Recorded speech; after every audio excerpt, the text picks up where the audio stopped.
What are your initial impressions of being around Dalton Kincaid? Oh, he just seems like a great guy.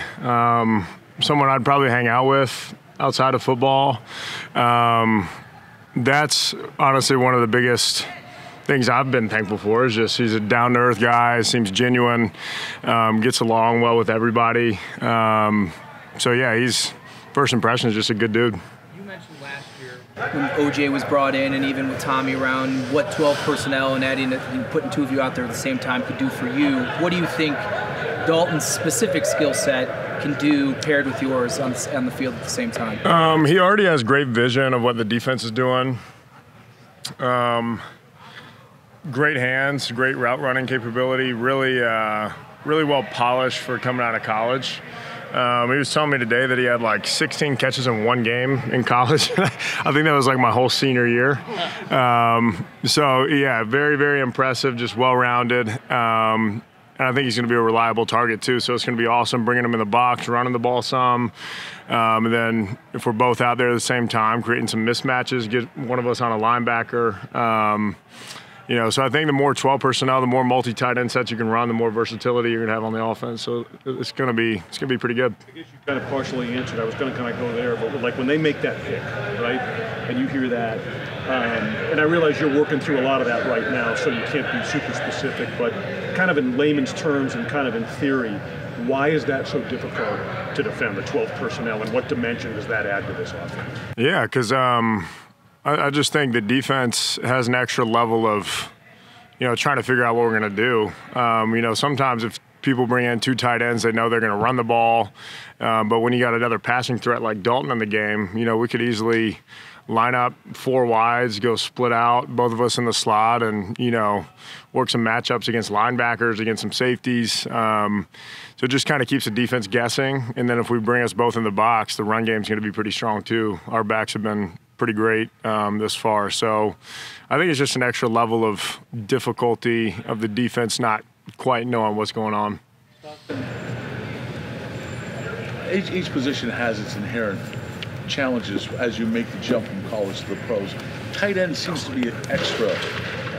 It takes a little bit more even to make that jump for the rookie. What are the inherent challenges that you faced, as you recall, getting into the NFL in your first year, and what Dalton might face in the same way? Yeah, we were actually talking about it today, just the playbook. I mean, just the,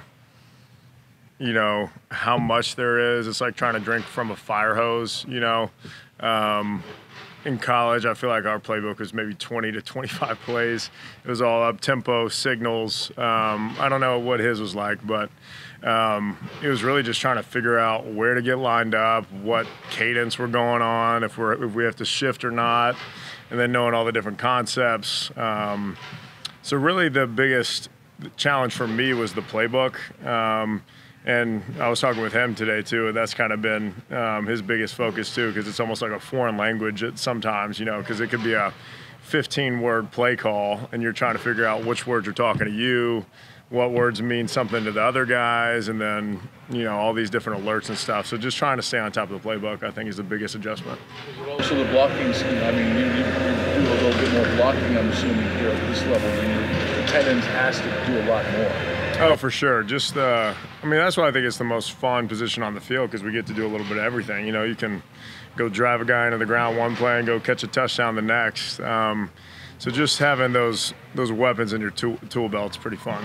I know there's 12 personnel and getting on the field, and you've got to know Dalton as a guy here. But the moment he's drafted, I know there's always competition in this league, but I don't think a lot of people are focused on tight end.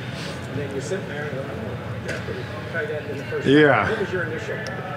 So they actually told me before the draft even happened that was a possibility, and after kind of hearing what we're going to be focused on, if that was the pick, I was super excited for it. So I was sitting there watching the first round with Josh and some of the guys. And, I'm kind of in the back of my mind hoping he doesn't get picked up so we can, get him on the team and start doing some of this 12 personnel stuff. That's going to be really fun. I think it's going to create some mismatches for both of us, something that we might not have had in the past. So I think that he's an incredible offensive weapon. Anytime you can get a quarterback like Josh more weapons, you should do it. That doesn't always happen, but now you know what the team is thinking in the draft, right? Some players have been caught by I feel like that's got to be one of the hardest things, though, is the front office. They could probably have gone 15 different routes, depending on what picks were made before them. But, Big Baller Beans got it all under control. He knows what he's doing. So we got all the trust in the world in him. And I've been super excited to have Dalton on the team with us. What are your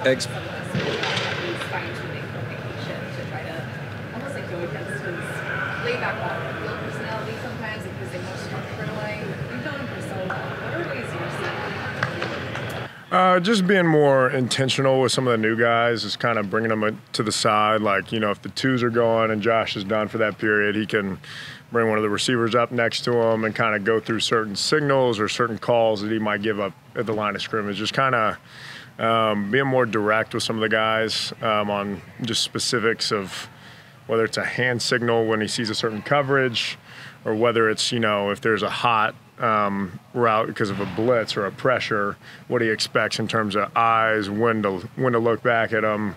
Just very little intricate details that he's very direct with, kind of in between periods. When did you start to notice that bit of work? Probably, he's always been great at doing that, but it's definitely these OTAs I've seen a little bit more. So that's probably been a point of emphasis for him, but he's always been very intentional. So maybe just a little more often now with some of the newer guys. Do you think that's an extension of, as players get older, Josh is far more comfortable with the playbook, and he's able to do more, and so you start looking at other things that you can do? Yeah, for sure. I think anytime you're in the same system for multiple years, you're going to get more comfortable, and then you can kind of graduate to an upper level of understanding. So, it's basically been the same system for him for, 5 or 6 years now. So I think it's like a college course. You start at 101 and you just keep going, and now he's at a graduate level, and he's playing incredible football. So he can kind of hone in on some of those more advanced things and some of those more intricacies that he's going to communicate well with us too. Dawson Knox looking to evolve within Ken Dorsey's scheme year 2? Just being able to do a little bit of everything. Maybe a few more option routes here and there, and just getting on the same page with Josh. And, if me and Dalton are in there at the same time, we might be switching up roles here and there, just kind of keeping defense on their heels, and hoping to, really get some good man-to-man coverage matchups that we can, take advantage of. But I just see myself kind of growing on last year, being a reliable target for Josh when he comes to me, whether it's once a game or 10 times a game, and just kind of continuing to grow that chemistry, because the better timing you can get on with the quarterback, the better he trusts you, the better the connection is going to be. Do you see any difference in Ken as an offensive coordinator going into year 2 and year 1? Anything he's learned or changed from last year? I think he's just gotten a feel for what he likes and doesn't like. Him and Josh have been, inseparable. They're always telling each other what they think works and doesn't work, and kind of just taking stuff from last year and building on that. And that relationship with him and Josh has been pretty awesome. So I think just growing on the things that worked from last year and adding in a few new wrinkles here and there.